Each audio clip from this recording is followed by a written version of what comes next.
Bom dia, pessoal! Na nossa aula de hoje nós vamos falar sobre os climas do continente africano e vamos mais uma vez falar sobre a regionalização da África, sendo que hoje nós vamos falar sobre a regionalização com critérios étnicos culturais, certo? Então, cerca de 80% do território africano está localizado na zona tropical, isso, do planeta, e entre os trópicos de Câncer e Capricórnio, e existe também aí, por conta das baixas altitudes, predominam então os climas quentes no continente africano, certo?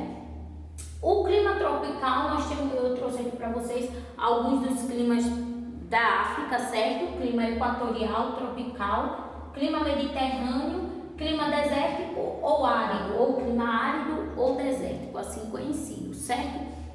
Então, o clima equatorial, ele é marcado por elevadas temperaturas e chuvas abundantes durante todo o ano. E em sua área de abrangência também predomina a floresta equatorial do Congo, isso? Uma formação arbórea bastante densa e heterogênea, certo? E úmida também latifoliada, certo? Então essa região ela está sujeita ao desmatamento excessivo, principalmente devido à extração de madeira, certo? E nas áreas de clima tropical, que é um pouco parecida também com o clima equatorial, tem uma semelhança, ele tem uma semelhança muito grande com o clima tropical. As temperaturas também elas são elevadas durante todo o ano, com a estação úmida, no caso do verão, e uma outra seca, no caso do inverno, certo?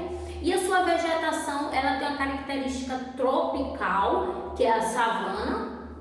A característica do clima tropical é a savana, certo?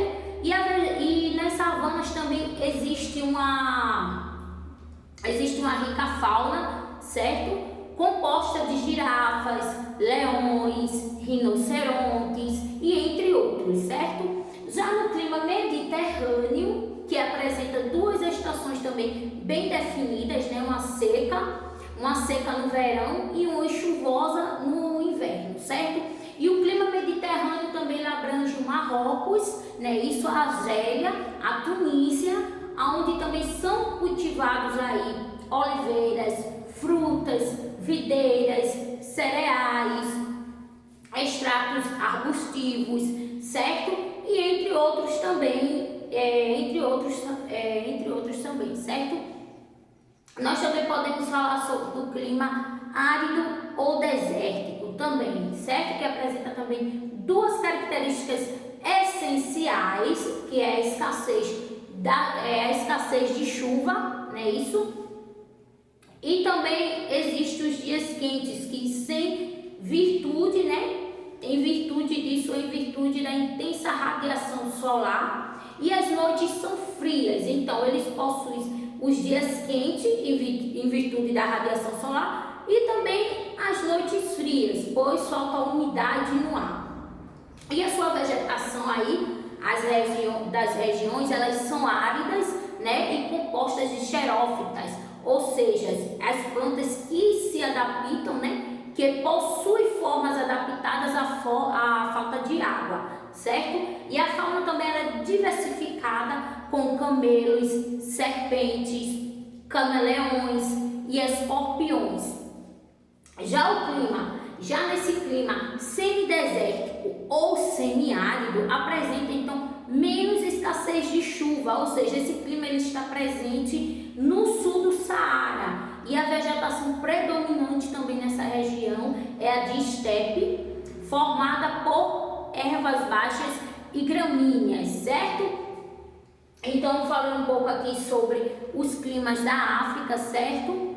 E agora eu vou voltar um pouco do conteúdo da nossa aula passada, que foi sobre a regionalização da África, certo? Então, com base em critérios étnicos culturais, a África ela pode ser regionalizada em duas principais sub-regiões, que é o norte da África, certo? E a África subsaariana. E o norte da África pode ser conhecida como também a África setentrional, certo? Que ela é composta composta pelo Marrocos, Argélia, Tunísia, a Líbia e o Egito, certo, gente? E a África do Norte também, ela tem como limites naturais o mar Mediterrâneo ao norte e o Oceano Atlântico, né, ao noroeste. E o norte da África também ele é habitado por uma população, né, a maioria da sua população ela é árabe e a sua religião é islâmica, certo? Já a África subsaariana, ela compreende a região do continente que está ao sul, certo? Do deserto do Saara. Então, a região da África subsaariana, ela compreende a região do continente que está ao sul do deserto do Saara, certo?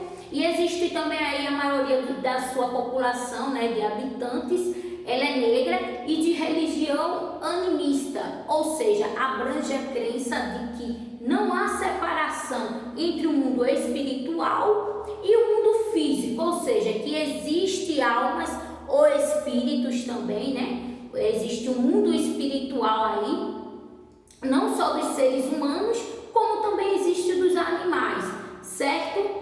Mas também eles são adeptos, né, ao islamismo, certo? E os países subsaarianos, eles apresentam baixo índice de desenvolvimento humano, sofrendo com a fome e a pobreza, né? Isso devido a que esses problemas eles já estão associados à divisão política feita pelos europeus, né? Isso no século XV, quando os portugueses eles se instalaram nas suas pequenas vilas como ponto de estocagem e embarque de matérias-primas, então que eram transportadas por embarcações europeias a caminho da Índia. Então, a partir do século XIX, o que acontece? Os países europeus como a França, a Alemanha, Holanda e a Inglaterra, eles necessitavam mais de matérias-primas porque eles estavam ainda em desenvolvimento industrial. Então, o que acontece? As colônias europeias, a colônias europeia da América também, elas começaram a impor restrições e a exploração de recursos naturais no continente. Então, assim a potência europeias, elas passaram a explorar o continente africano, que por sua vez, né, eles foram ocupados e divididos, certo? Então, existem esses problemas também, né, devido à divisão política, como eu falei para vocês, a divisão política feita pelos europeus no período da colonização, né, isso que foram separados por etnias e ficaram rivais, né, por etnias rivais e ficaram juntas em um mesmo país. Então, essa divisão política, ela favorece, então, conflitos étnicos, que acontecem constantemente na região. Outro motivo também é o modelo de agricultura que é praticado nesses países que utiliza o solo inadequadamente, com a prática da monocultura, da exportação e da agricultura também de subsistência que desmata muitas áreas, não é isso? Então, a África do Sul, gente, a África do Sul é uma exceção da região, a África do Sul. Por quê? Porque o país é o mais desenvolvido economicamente, né, isso, com alto índice de industrialização e modernização, por causa de uma grande presença de ferro, diamante e ouro, certo? Então, eu espero que vocês tenham compreendido um pouco desses aspectos do continente africano, sobre os climas e sobre mais um pouco sobre a regionalização da África, certo? Para os que assistiram, eu agradeço e qualquer dúvida podem me procurar, certo, meus queridos? Meus queridos, tenham um bom dia e até logo logo.